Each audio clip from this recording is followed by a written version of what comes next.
안녕하세요. 조철이 방송입니다. 자, 오늘 시간은요. 글로벌 세상 이야기, 여러분이 궁금해하실 이야기, 증문즉답 Q&A 11번째 시간 가져왔습니다. 자, 안녕하세요. 유통물류 글로벌 전문가 조철이 박사입니다. 자, 오늘의 테마는요. 전 세계에서 지금 인구가 가장 많고 14억 4천만 명, 총 GDP도 약 80조 달러 중에 지금 미국의 21조 달러에 이어서 지금 14조 달러 이상이 되는 중국의 시장입니다. 올해 경제 성장률 유일하게 중국이 플러스 성장 가고 있는데요. 중국의 부동산 규모도 엄청납니다. 중국 부동산 시장 5천조 원이 몰린 이유. 이번에 이제 광군절 11월 11일 광군절 포함해서 부동산 물량이 나온 얘기를 중심으로 그 이유를 한번 좀 설명해 보겠습니다. 중국의 온라인 부동산 중개 시장은요. 전자상거래 시장 1, 2위 다투고 있는 알리바바, 텐센트와 비슷하게요. 중국은 이번에 11월 11일 날 광군절 때 온라인 쇼핑 축제 하이라이트는 바로 집이었습니다. 하우스였습니다. 그래서 새집 물량이 대량으로 쏟아져 나왔고요. 구매하는 상황이 지금 늘어나고 있어서 사실 코로나19로 지금 언택 시대에 가서 집을 구경해야 되는데 집을 돌아다니면서 구경을 못하니까 부동산도 온라인 시장에서 구매하는 세상이 되어버렸습니다. 그래서 여기에 중국의 인터넷 공룡들이 뛰어들었죠. 자, 2017년 중국의 항저우에 있는 글로벌 서밋 연설에서요. 당시에 이제 알리바바 창업주 마인이 이런 얘기를 했습니다. 여러분들 앞으로 가장 싼 게 집값이 될 것입니다. 8년 후에 집값은 팥값처럼 싸질 것입니다. 이렇게 얘기했는데 이 얘기하고는 다르게 3년 후인 2020년 집값은 내리기는커녕 계속 오르고 있었습니다. 그래서 알리바바도 부동산 시장에 투자를 해서 확장을 하고 있었고요. 알리바바 그룹은 B2C 온라인 쇼핑몰 텐마오, 그러니까 티몰이죠. 지난 9월에 티몰 하오팡이라는 온라인 부동산 중개 플랫폼을 출범합니다. 중국의 온라인 부동산 중개업체 이주 이하우스와 손잡고요. 50억 위안을 투자하게 되는 것이죠. 그래서 광군절에 구매자는 부동산에 관심이 뜨거웠고요. 이번에 전국에서 약 3천여 개의 아파트 단지 80만 개가 매물로 나왔다 그럽니다. 그래서 이제 구매 할인 보조금 지원금만도 한 10억 위안 보조해줬고요. 그러니까 100억 위안이네요. 정정합니다. 온라인으로 집을 구경한 고객만 5천만 명 이상이 온라인으로 집을 구경하고 나갔다고 합니다. 그래서 2021년에 전체 주택 거래 금액을 보니까 약 2조 위안까지 높아질 것이라고 보고 있습니다. 그래서 이제 알리바바와 맞붙은 것이 어디냐면은 텐센트입니다. 그래서 이 텐센트는 2018년에 부터 중국의 신생 온라인 부동산 플랫폼인 베이커에 투자를 해갔고요. 베이커 지분 12%를 인수해서 광고와 클라우드 서비스 등을 계속 지금 지원하고 있는 중입니다. 그러니까 베이커는 20년 역사의 중국 대표 부동산 중개업체인 렌자에서 만든 온라인 부동산 중개 플랫폼입니다.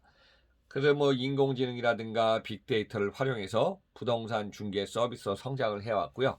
여기에는 이제 베이커에는 텐센트, 소프트뱅크, 힐하우스 등도 지금 투자자로서 투자를 하고 있는 상황입니다. 올 상반기 전국의 한 100여 개 도시, 4만 2천 개의 부동산 중개소, 45만 6천 명의 부동산 중개인과 손잡고요.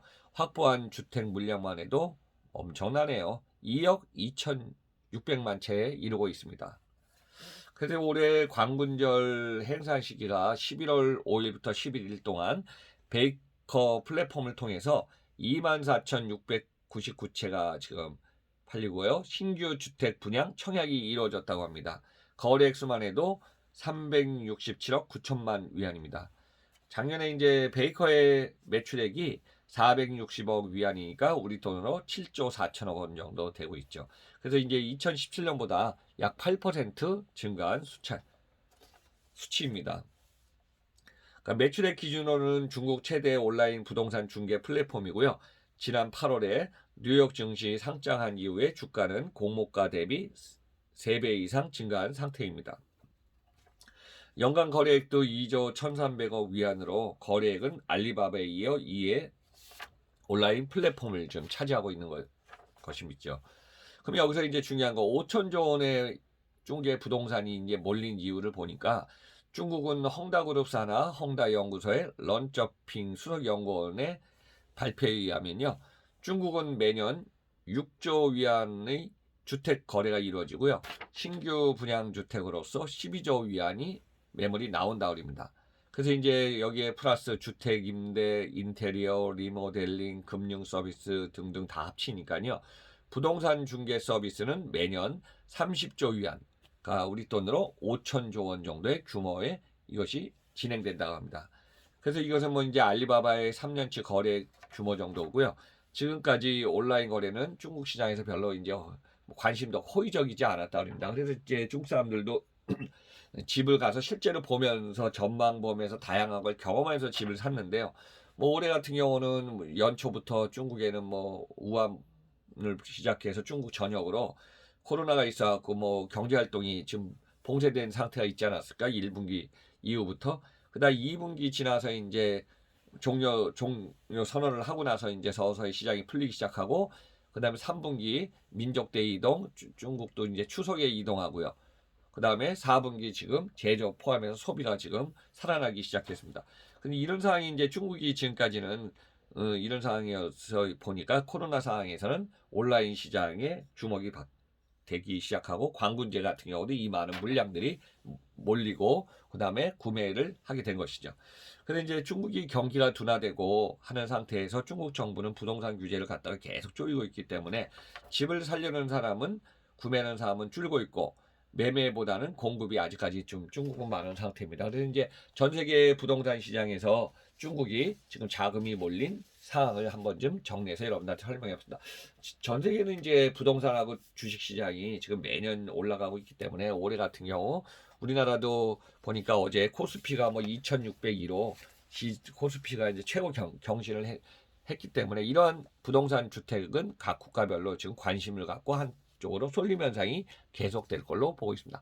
자, 여러분들이 궁금해할지 모르는 글로벌 세상 이야기 증문즉답 10일에는 중국 부동산 시장 5천조 원이 몰린 이유를 설명했습니다. 여러분들 감사드립니다.